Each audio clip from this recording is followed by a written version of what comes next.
यहाँ पर डल झील एकदम शांत है और कश्मीर एकदम शांत है। अभी कश्मीर को टूरिस्ट का इंतज़ार है, डल झील को लोगों का इंतज़ार है कि कब वो शिकारे पे आएंगे और यहाँ पर फिर से डल झील एकदम खुशहाल एकदम रोशन हो जाएगी। लेकिन आइए चलते हैं। ओवैसी जी, आप पहले भी कश्मीर आए हैं, इस बार ये कश्मीर कितना अलग दिख रहा है आपको? कश्मीर तो हमेशा से हमारे मुल्क का हिस्सा रहा है और रहेगा, मगर जो पहलगाम पर जो वाक़या हुआ वो हम तमाम को झंझोड़ के रख दिया है। और अफसोस की बात यह है, तकलीफ़ दह बात है कि जो लोग सैर व तफरी करने के लिए आए थे, जो लोग अपनी शादी के 6 दिन बाद आए या किसी कोई 2 महीने के बाद आए, ऐसे लोगों को इस दर्दनाक नज़ारों को देखना पड़ा। और फिर मैं समझता हूँ कि जो लोग बच गए, जिनको गोली नहीं मारी गई, वो तो ज़िंदगी भर उस गम को लेकर जिएंगे।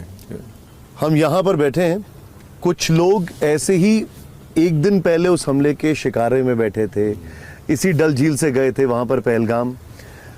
हमने पहले भी कई हमले देखे हैं, पहले भी कई आपदाएं देखी हैं, देश ने पहले भी कई दर्द देखे हैं, लेकिन हमने ओवैसी साहब को कभी इतना गुस्से में नहीं देखा इस बार जितना देख रहे हैं हम। नहीं, देखिए गुस्सा नहीं है। अगर आपके दिल में अल्लाह ने एक धड़कता हुआ दिल दिया है, हम तमाम का ऊपर वाले ने इंसान बनाया है। आप एक मशहूर टीवी एंकर है, हम एक पार्लियामेंट के मेंबर हैं, मगर सब चीज़ों के बाद हम इंसान हैं। तो आप तो इन चीज़ों को देखकर आपको तकलीफ़ होती है। और आप पूछ रहे हैं समुदाय, रिलीजन पूछ रहे हैं, कलमा नहीं पूछ रहे हैं, गोली मार रहे हैं।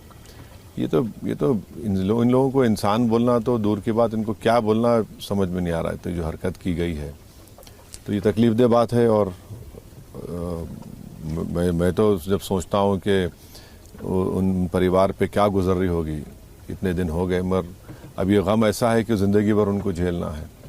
और वो जो 2 बेटियां हमारी विवाह हो चुकी हैं, वो लेफ्टिनेंट नेवी के ऑफिसर की वाइफ, ये तो बहुत ही तकलीफ दह बात है। ओवैसी जी, हर कोई ये समझना चाहता है, जानना चाहता है कि इस हमले का रिमोट कंट्रोल जिसके पास है, यानी कि पाकिस्तान, उसका हश्र क्या होना चाहिए, क्या सलूक किया जाए? नहीं, हम ऑल पार्टी मीटिंग जो सरकार ने बुलाई थी, उसमें हम तमाम अपोजिशन पार्टीज़ ने एक ही आवाज़ में हुकूमत से कहा कि आप इन आतंकवादियों के ख़िलाफ़ और इन आतंकवादियों को जो मुल्क पाकिस्तान पनाह देकर रखा है, उनके ख़िलाफ़ आप सख्त कार्रवाई करिए।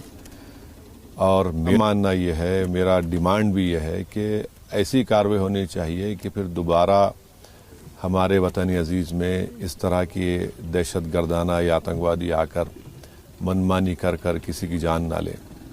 हम उम्मीद करते हैं कि हमारी सरकार इसके ख़िलाफ़ एक्शन लेगी। और FATF में तो ग्रे लिस्ट में डालना ज़रूरी है। आपको याद होगा कि 26/11 का वाक़या हुआ, जब FATF के ग्रे लिस्ट में पाकिस्तान आया, तभी जाकर वो जो थोड़ी कार्रवाई तेज़ हुई। 26/11 के जो कॉन्स्पिरेटर्स थे, ज़कीउर रहमान लखवी, 5 साल ग्रे लिस्ट में था। हाँ, तो जब उनको कुछ करना पड़ा।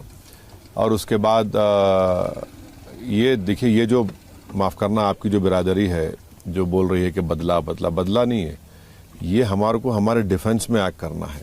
और चाहे वो स्टेट हो, नॉन स्टेट एक्टर्स हो। और आर्टिकल 51 यूनाइटेड नेशंस का हमको इजाज़त देता है। 9/11 के बाद जो सिक्योरिटी काउंसिल का रेजोल्यूशन है, जिसमें सब मेंबर स्टेट से कहा गया कि कोई मेंबर स्टेट अपने मुल्क में टेररिज्म को, आतंकवादियों को पनाह नहीं देगा, ट्रेनिंग नहीं देगा, फाइनेंस नहीं करेगा। पाकिस्तान मुसलसल उसकी वायलेट कर रहा है। तो जितने भी स्टेप्स उठाने हैं उठाना चाहिए और एक ठोस कार्रवाई करना चाहिए। और ये तो प्रेरोगेटिव गवर्नमेंट का है, मगर इसके साथ ही साथ मैं ये भी कहूँगा कि एक अकाउंटेबिलिटी भी फिक्स होनी चाहिए। और हमारी जो देश की डिटरेंस पॉलिसी है, उस पर असरनो हमको जायज़ा लेना पड़ेगा। डिटरेंस पॉलिसी यानी ऐसी चीज़ें आगे ना हो, वहाँ पे कुछ गलती है? देखिए, आपने शुरुआत में कहा था कि ये बड़ी दुखद बात है, मगर मैं आपको याद दे रहा हूँ, एक अल फुरकान एक टेररिस्ट ऑर्गेनाइजेशन थी 95 में। उसी मेडोज़ में उन्होंने 6 वेस्टर्न टूरिस्ट को पकड़ लिया था। एक की कटा हुआ सर मिला, बाकी 5 लोग नहीं मिले। और एड्रियन लेवी एक मशहूर राइटर ने किताब भी लिखी थी मेडोज के नाम से। ये इसीलिए हम कह रहे हैं कि इसको तो अब जड़ पेड़ से इसको निकालना चाहिए।